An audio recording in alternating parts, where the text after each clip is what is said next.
Welcome to The Thriving Mama, the podcast that teaches you not just how to survive, but to thrive in motherhood. I'm your host, Dr. Stephanie Davis. Having kids is the most incredible experience in life, in my opinion. It's a huge responsibility, one that I tell people you can't really grasp until you've lived it. There's absolutely no preparing for it. I learned this myself through all of the blissful moments and challenges. Naive me thought the hardest part of raising kids was going to be infancy with the lack of sleep, or toddlerhood with tantrums and sheer rebellion as these little people are discovering that they're a person. But I quickly realized that each developmental stage has its own beauty and challenges. And so much of it depends on how we as parents are emotionally regulated, not only with ourselves, but with our kids. Each stage or transition has its bumps, and they can be smoothed out with the right approach for you and your family. Today, I'm honored to have teen coach Jasmyne Chandler on to break this all down, since when the word teen is mentioned, it often elicits many different emotions. Some people have fear, sadness, shame, or guilt, and others have joy, pride, and gratitude. We're going to focus on how, as parents, we can have more of the latter for both ourselves and our teens. We'll discuss the best ways for parents to emotionally set the stage for engaging with their teens, ways to support them from kid to teen and teen to young adult, keeping lines of communication open and empowering them to discover who they are and stay true to themselves. It's my pleasure to introduce Jasmyne Chandler. She is a certified trauma-informed professional life coach through ICF-accredited Coaching Training World and ICF-accredited Empowered Coach Training Academy. Not only is she the mom of 2 teens, but she has also spent the last 15 years working with teens as a high school teacher, GED instructor and advisor, and as a life coach, circle facilitator, and mentor. She holds a master's degree in education and founded Guided Passages in order to support teens and young adults who are in need of mentorship, support, heartfelt connection, and someone who believes in their true potential. Want to chat and get more personalized support? I'm offering podcast listeners a free 20-minute Thriving Mama check-in where we'll evaluate your physical, mental, and emotional health and provide useful resources to help you on your journey. You'll find that link in the show notes. Hey, everybody. I am so excited to have Jasmyne here today, and she is going to be diving into the world of teens with us. So thank you so much for being here, Jasmyne. Yeah, I'm so excited to be here. Hey, like I said before, when we were talking ahead of time, I think this is a topic that really needs to be addressed and kind of, shouted from the mountaintops, because I think inherently people think teens are challenging. And I think you and I would say that that's not the case. And I want to break down, the truths and myths of, teen relationships and teen parent relationships and how they can be like amazing. So super excited to get into that with you. And the first thing that I wanted to ask you was, what made you decide to get into coaching teens? Because that's obviously a very kind of niche, practice. And I think we would all be fascinated to find out how you got here. Yeah, totally. So I have a long history of working with teens. I was an educator for 13 years. So I started out as a high school dance teacher. So I was teaching 5 dance classes a day with 35 kids in my class, all, freshmen to seniors. That's where I started. And then I moved into the community college world where I taught GED for 10 years to teens. And so been working with them for a very long time, just have a huge passion for that age group, really anywhere preteen all the way up to young adult. What I found after 13 years in education is that I couldn't really make the kind of impact that I wanted to make. Teaching, social studies and language arts and tests and logistics and maps of their plans and all of that. It was just so logistical. And what my passion really is getting to the heart of it. I want to make connections with teens. I want to help them have transformations where they can really start to see their own value, their own worth, and, all the things that they have to bring to the world. And I just couldn't really get there, in education. And so I just had to find another avenue to reach them, and also to kind of really wanted to start getting more into all of my rites of passage work that has been kind of with me for 25 years. And so wanted to integrate that in. And again, it's not something I could really do in the classroom. And so how can I mold all these things together? My passion for teens and getting outside and rites of passage work and coaching and all of that together. So, oh, I love that. That's so cool. And I can absolutely relate. And I would say I'm on a similar journey, but with moms, because I felt like, I went from being a researcher to practicing functional medicine for 18 years. And then I had been, using some of the emotional work, the trauma work, all that stuff in the practice. But that's why I went all in on, doing the Thriving Mama program and the podcast and some of the live events that I'm going to be doing, because that same exact thing, the connection and the transformation, the moms who've been in my program have done, it's amazing to see the transition from, day one to the end of the 12 weeks. It's absolutely incredible. So I completely resonate with what you're saying, because there's nothing like that. It's like, I get it. I feel like doing like a functional medicine practice is very akin to being in the classroom. It's like, there's like a set of steps. There's parameters that you follow,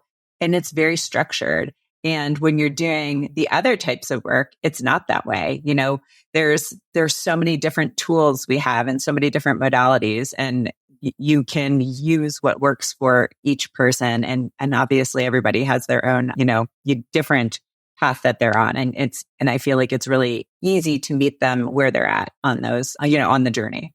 So that's super exciting. And I'm excited to ask you more about some of the, transition work that you do. So that in a little bit, but let's dive in. Let's, dive straight in, and we'll start talking about, raising kids, because you and I both know that it's, it can be filled with amazing moments and challenges, especially navigating life between transitions. And that transition from child to teen and then teen to young adult can be difficult for both the kids and the parents. So what kind of guidance do you have for parents on supporting their kids through those transitions? Well, I love this question so much just because it's so tied to one of my biggest passions, which I already mentioned, is rites of passage work. Because I think if we're talking about transitions, we cannot leave that part out.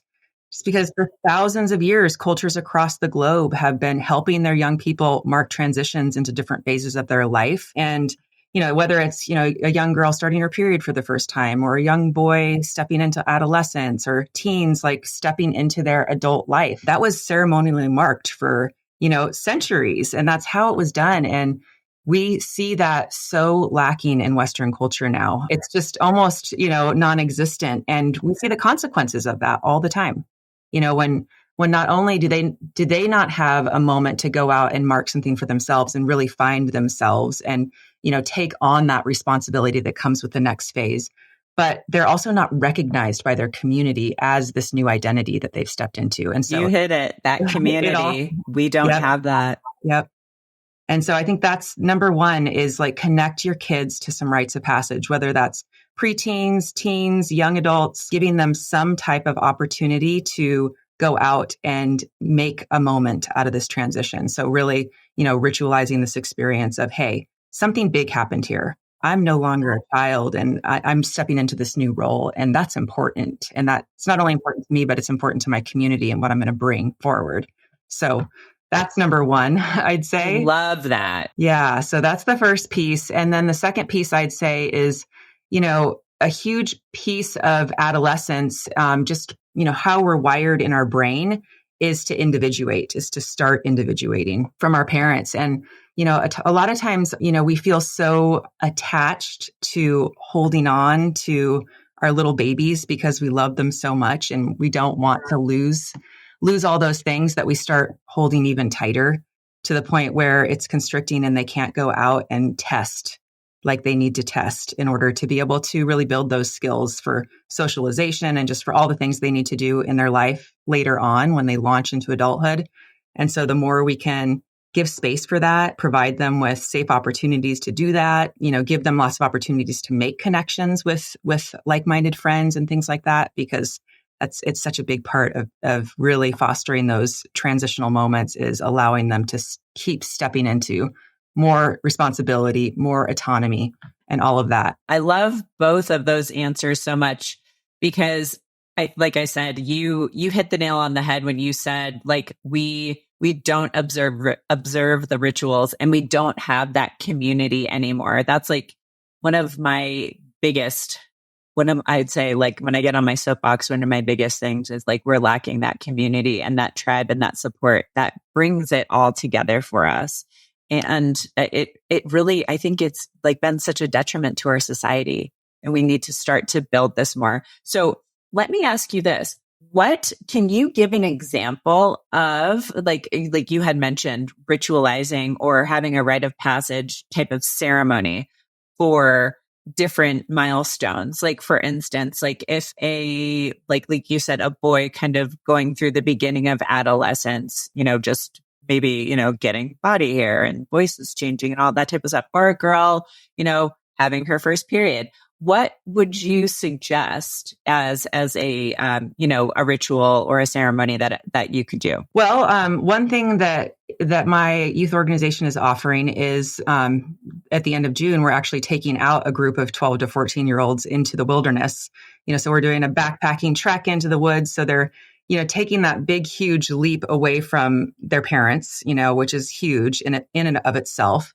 So hiking 5 miles into the woods and then, camping for 4 nights. And during that time, we'll have, really an important, talking circles. We'll be talking about what are the intentions that you're setting for this next phase of your life? What are you leaving behind from childhood? What are you wanting to take on in this next phase of your life?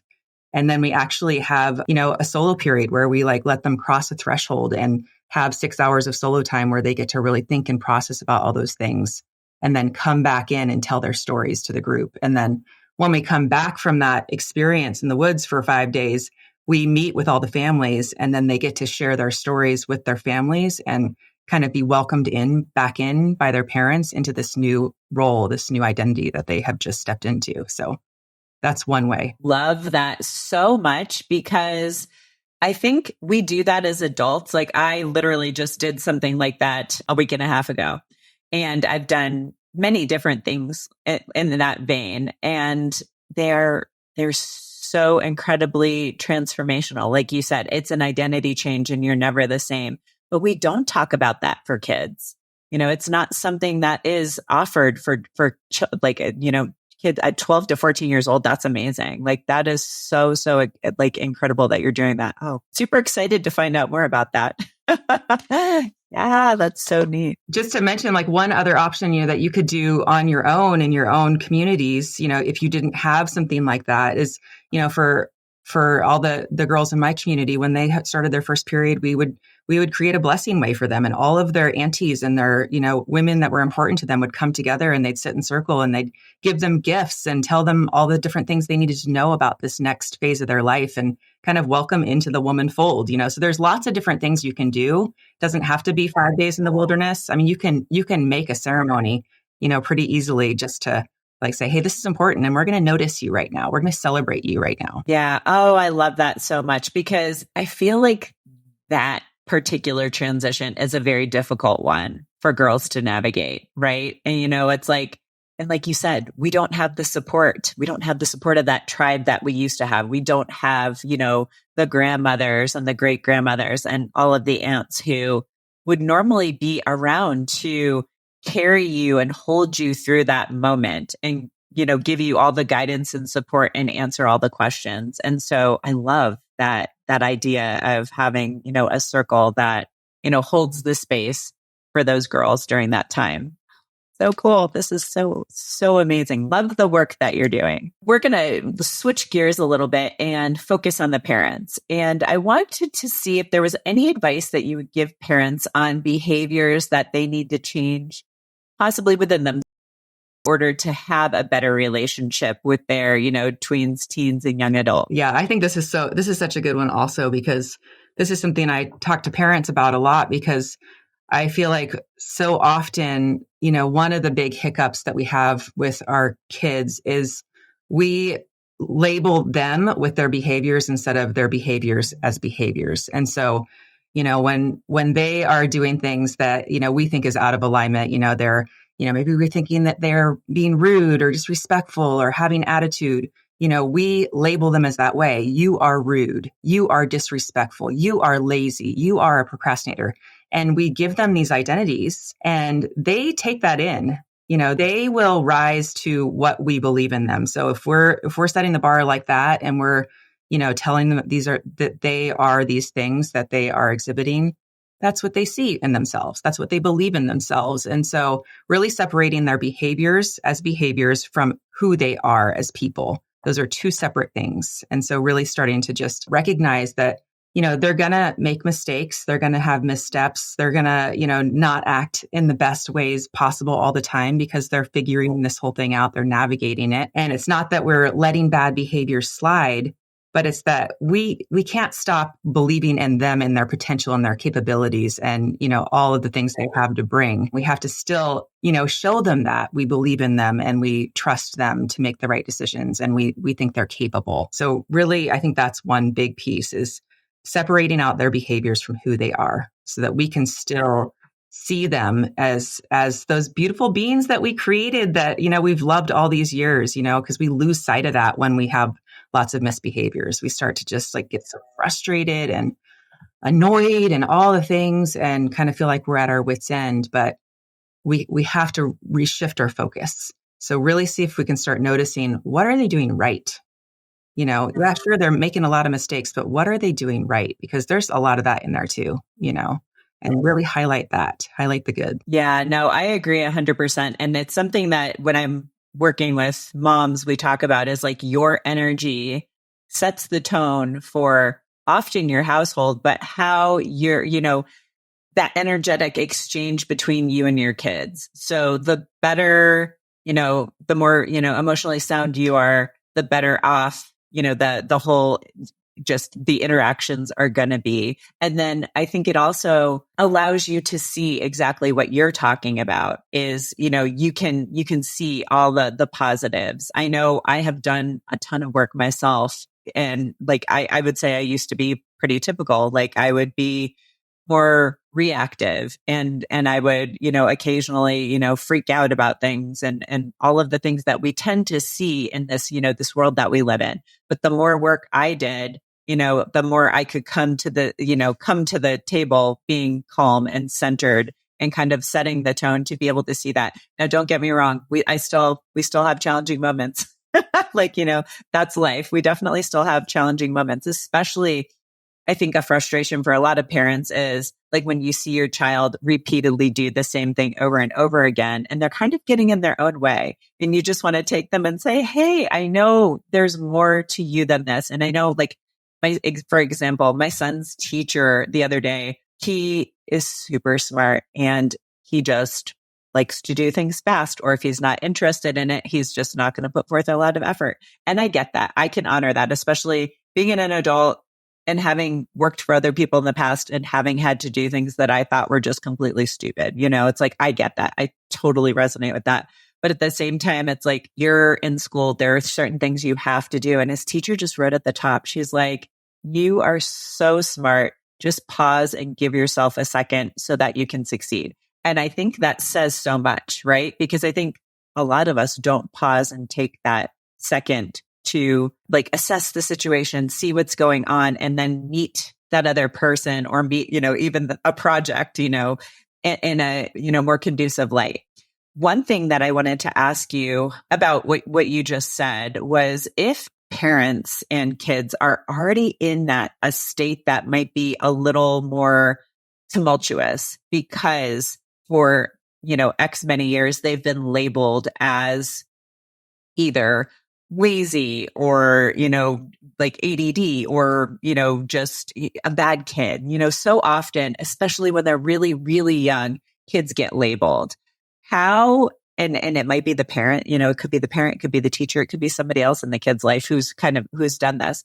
How can we change our kids' perception of themselves when they've already been labeled in this way? Yeah, gosh, I can relate it just so much to my own parenting journey because like you, in years past, I had such a hard time regulating my own emotions and the connection that I had with my kids was just pretty tumultuous, especially with my oldest. We were constantly butting heads, and I was constantly, labeling his behaviors. And it made for a lot of friction. It made for, a lot of yelling and things like that. And I was at the point when he was, about 13 that I felt like, our relationship was almost getting to the point of no return if it kept going down that trajectory. And, really figuring out that, oh my God, it's not my kid that's the problem. It was me. It was me the whole time. And when I started working on myself and, again, shifting my focus to, what I was focusing on with him, and also regulating my own emotions. So really starting to practice the pause before I react and take my own breaths and have my own self-care and do my own personal healing work. Till I did that, it's like I couldn't shift any of the dynamic. I couldn't shift how he saw himself either, because he was seeing himself through my eyes. And so I did that on, all that work on myself. And that right there to me was the key ingredient, not only in our relationship, because now it's like, it's only like 4 years later and we have an amazing relationship where, I don't yell at him anymore. We just hang out. We talk. If he frustrates me, I have a conversation with him about it, or, we just have a different dynamic, and he just lives into it differently too. Like, it's just that co-regulation piece is part of it. Oh, I love that so much. I know. And you touched on it. So much of it is like nervous system regulation and emotional regulation. And that, yeah, like you said, co-regulation with the kids and the maturation of the relationship together. Oh, that's so amazing. And I love that, because I feel like you give parents a lot of hope, because I agree. Like, once I did the work on myself, the relationships, have gotten much better. I will say we're still like, my son is almost 11 and a half, and he is like kind of in the full throes of the transition right now to becoming a teenager. And some days are beautiful and some days can be really challenging. And so I always try to remind myself that he's going through this and to meet him where he's at. And so that's amazing. I love that. I think the work you're doing is absolutely incredible. Yeah, I think you just, pointed out something really great too. It's like he's going through that, right? And so we don't have to jump in the pool with him. And that's where I think I went wrong. I used to just jump right in, and we both have our lids flipped, and we both be interacting in this heightened state. And it's like, I get to just separate him from me now. And like, he's going through that, and I can just hold space for whatever he's going through. I think that is a huge piece. It's like, in some of the circles I'm in, there are cord cutting ceremonies. And I think that this is a time for that, right? Because I think it's a hard transition for moms to go from being so incredibly needed to, okay, mom, I don't need you as much anymore. I need to be my own person. And that can manifest in a lot of ways, right? Like, it can manifest as like anger from a parent, from a mom. It can manifest as like control, like helicopter parenting, and neither are going to lead to anything great, right? So I think it's like just, cutting the virtual, the cord or the symbolic cord, whatever you want to do. That's important, because it is their time to step into their own. And yes, we absolutely should be there to support them, but that's what we're doing. We're there to help support and guide them. We're not there to control that process. And I think that's a mindset shift that a lot of modern day parenting, that needs to happen pretty significantly. So let's keep on talking about communication. And if a teen is going through, any of these transitions and seems to be closed off or shut down and doesn't really want to communicate or engage, what's your idea on the best way to re-engage and open up those lines of communication? Well, I think the first piece is to give them space. Like, that's where I was a pitfall I fell into a lot in the past, where I would just try to engage in those moments and try to like fix it right away and all of those things. And what I really learned is that like they need, a couple of hours at least to like go into their room and close the door and decompress and process all that stuff themselves before I even try to insert myself into the situation. So just give them space is my number one key. But then not too much space. We don't want to give them space like, oh, he's shut down. He doesn't want to hang out. And so I'm not going to even like reach out or try, I always give them some space, but then I go a couple hours later and I might just like peek in their room and crawl into bed with them and be like, what's up, bud? How's it going? Like, you okay? Everything all right? Anything I can do to help? And usually, a lot of times it might just be, can you just bring me some water? Like, can you bring me some food? It's just like that lifeline. You keep the lifeline open so they know that they can have those moody moments or whatever, but that it's not going to impact your relationship. You're going to still like be solid in the background and like, hey, still here. You need me now? Like, what's up? Yeah, I think that's a really good suggestion because that's something I know that I actually had to learn too. And I'd say still, it's my gut instinct is always to be like, hey, let's solve this problem now. But I've realized, yes, that especially as they get older, even with my 6.5-year-old, space needs to be given because we all need to give somebody the respect to let them process and, hold those emotions, feel those emotions. Cause that's something else that we don't do very much in society is acknowledge how we're feeling. We always, the one thing that I have people do is like kind of name that emotion, feel it, and then sit with it, what's coming up for you. And then, you can do lots of things to, address it, transform it, whatnot. But I think it's really important that we allow that same, respect and courtesy to our kids. And oftentimes because they're, kids, we don't, I think society sees kids as, something that is to be controlled more than nurtured. So I think that's, there's a lot of, I think, mindset shifts that need to occur in order for, things to progress in a more positive direction. Yeah.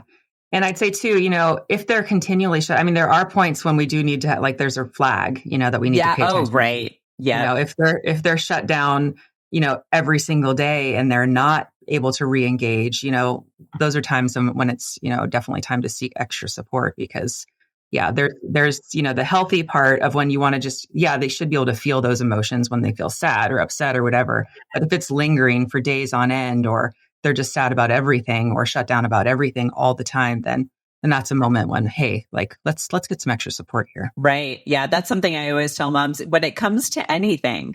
They're like, well, what should I do? I'm like, is this behavior out of the norm for your kid? So like you just mentioned, it's like, even when it's like a fever, like the first question, like, is this normal? I'm like, is your child acting different? Are they super lethargic? Are there lots of things that are very unusual? Then yes, it's probably a good moment to have an intervention. And I think, like you said, that's a great way to think of it as well, especially in, kind of the crazy world that we live in and everything that teens are dealing with.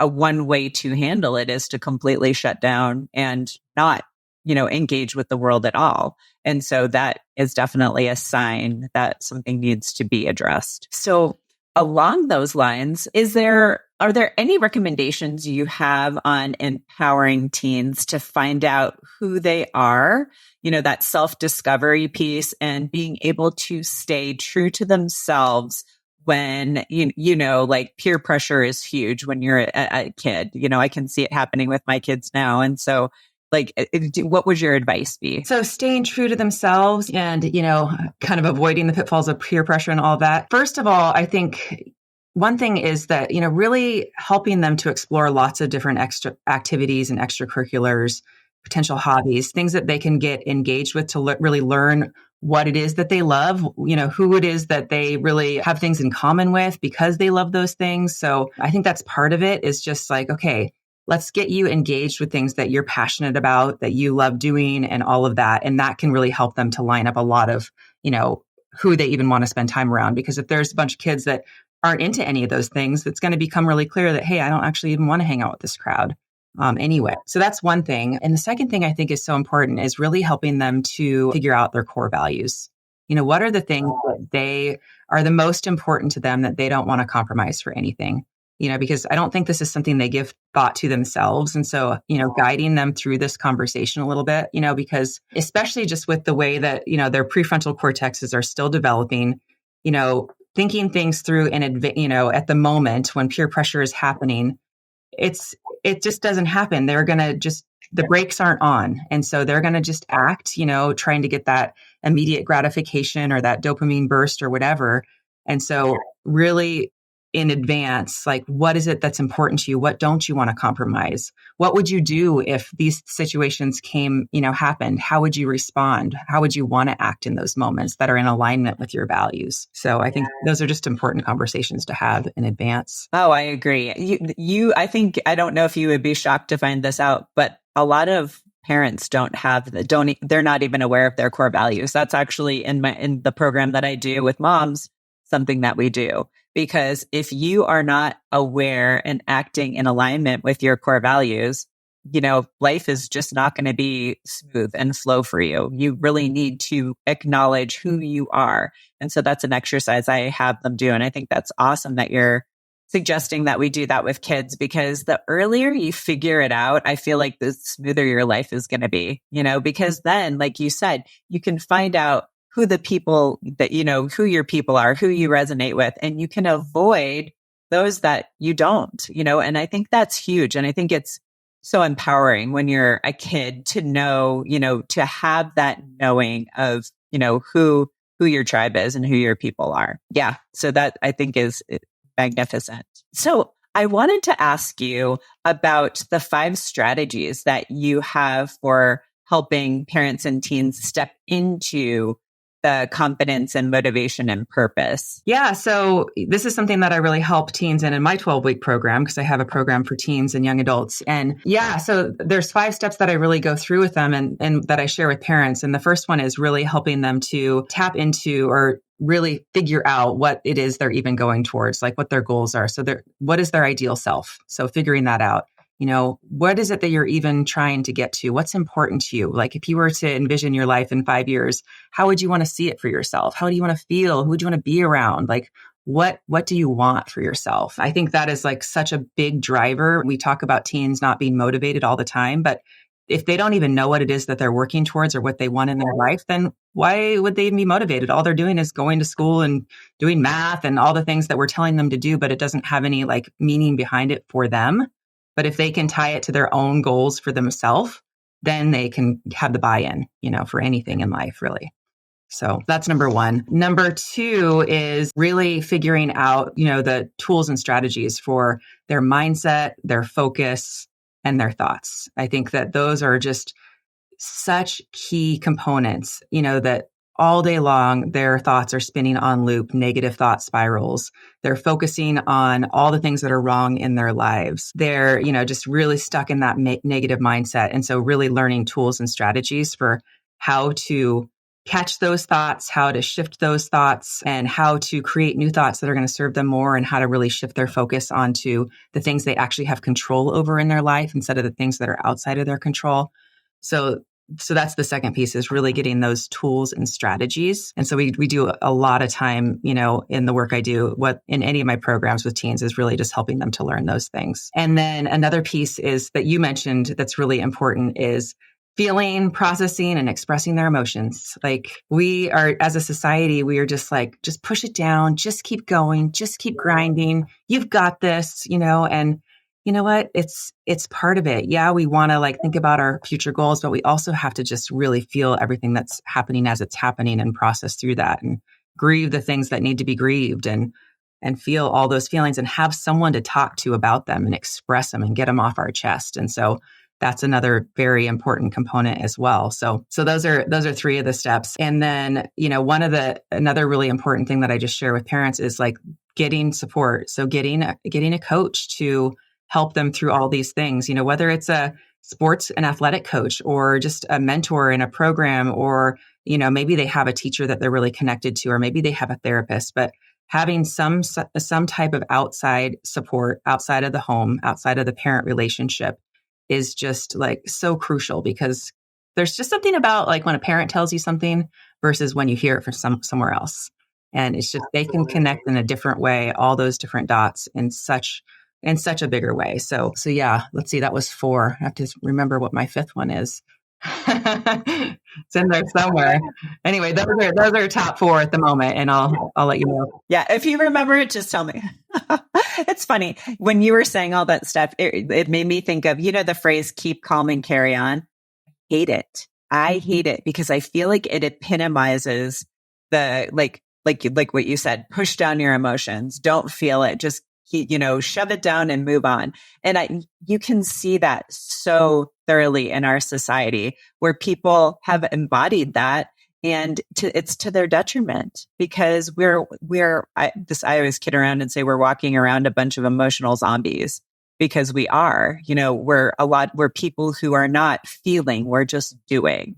And we need to step more into being and not doing, just sitting there and feeling the feelings and allowing for that space for them to occur and to process. And that's just, I think, something societally we need to recognize so much more. And so the last thing I wanted to ask you was, like I said, I encounter a lot of moms out in public and also, in my programs and my practice. And so many of them are overwhelmed and feeling like they're at such a loss for how to raise a teen, or they feel like the relationship is already so far gone. So for those moms, what one piece of advice would you give them to taking the step to repair and mend that relationship? Well, first of all, I would say to them, I see you. I see you. Parenting is the hardest thing to do on earth. It is no joke. We had no idea what we were getting into, and all the self-help books and all the parenting books out there in the world are not enough to help us, really figure this out for ourselves. It's just trial and error. And so if you feel like you're not doing a perfect job at it, you are so not alone. Each and every one of us has to go through this ourselves. And it is a process, and it's painful and it's hard and it's challenging. So I see you, number one. And number two, don't give up. Don't give up on your kids and don't give up on your relationship, because it is not too late. It is not too late for your relationship, and it is not too late for your kid. There is so much support out there for both you as a parent and for your teen navigating all these years. And so get the support that you need, but just stay steadfast. I mean, that's what's gotten you this far, is that you have not left. You have not walked away. You have stayed. And so kudos to you for still doing this work, because so many kids out there, their parents didn't make it as far as you did, you're still here, you're still doing it. So just keep doing that, keep staying, keep being steadfast, and get support. We need it. I need it. That's what saved my relationship with my kid, was getting coaching support for myself. I don't know where I'd be without it. So we all need that. I agree. And it's funny that you say that, because when you were talking, it made me think about, I feel grateful in the fact that we live in a time where all of this is being acknowledged, and there are so many infinite resources on, how to get the coaching or repair the relationship or support, the teen and the parent in their, time of this transition. And so I'm immensely grateful for that, because I feel the same way. Part of my journey was doing some of the self-work through emotional and trauma healing. But then I went into getting coaching for myself as well. And I think that that's something that's very underrated. I think when we think about coaches, people tend to think sports, first of all, and rightfully so. But I think they might think a business coach or, kind of a marketing coach or things like that. But they don't think about coaches for life. They might, now they might think about, the umbrella term of life coach, but there's a lot of coaching out there for specific parts of life, right? So you're in the realm of teens, and then there's coaches for moms. I know people who do sleep coaching. I know people who do all sorts of very niche coaching. So the resources are out there. You just need to look for what it is that you need in that moment. And so that's such a great tip to provide to everybody. And so I wanted to give you the floor for if you have anything you want to share with the audience and where they can find you. Okay, beautiful. Yeah. Well, thank you so much for just all these beautiful questions and this great conversation. First of all, this has been awesome. But yeah, so like I mentioned earlier, I have a youth organization called Guided Passages, and there's 4 different components of that. I do one-on-one coaching with teens and young adults. I have a group online 12-week coaching program that helps, teens and young adults who are struggling with anxiety or lack of motivation or self-esteem. to really step into confidence, motivation, and purpose in their lives. And then we have in-person teen circles in Southern Oregon for middle schoolers and high schoolers. And then we also have these wilderness rites of passage trips. And so, like I said, we've got one coming up at the end of June in Northern California. So if you're on the West Coast and you have a 12 to 14-year-old and you're looking for, a way to get them connected to some rites of passage work, just go ahead and reach out. And I know that Stephanie will be putting all of those links and whatnot in the show notes. So yeah, please reach out. You can schedule a free call with me. You can join my free Facebook group, Parents and Teens Rising. It's another opportunity, but lots of ways to connect. So hopefully I'll be here. Yeah. She has a lot of great resources and posts out there. So I encourage you to do that. That's how I actually found her, and I love what she's doing. So again, thank you so much for being here. I think that this is a topic that needs to be talked about more. And I'm so glad that you're one of the people that are leading the charge because you're doing such a great job. Oh, thank you so much. Thanks for having me. You are welcome. If you made it this far, I truly appreciate you. Remember, knowledge is just the beginning. Taking action is what truly sparks change. If you're overwhelmed and don't have enough energy to make it through the day, I invite you to book a free 20-minute coaching call with me. It's a no-obligation chat where we can discuss your health goals and how I might be able to help you achieve them. Visit the link in the episode description to book that call. Until next time, keep striving for wellness, and remember, you have the power to not just survive, but thrive in motherhood.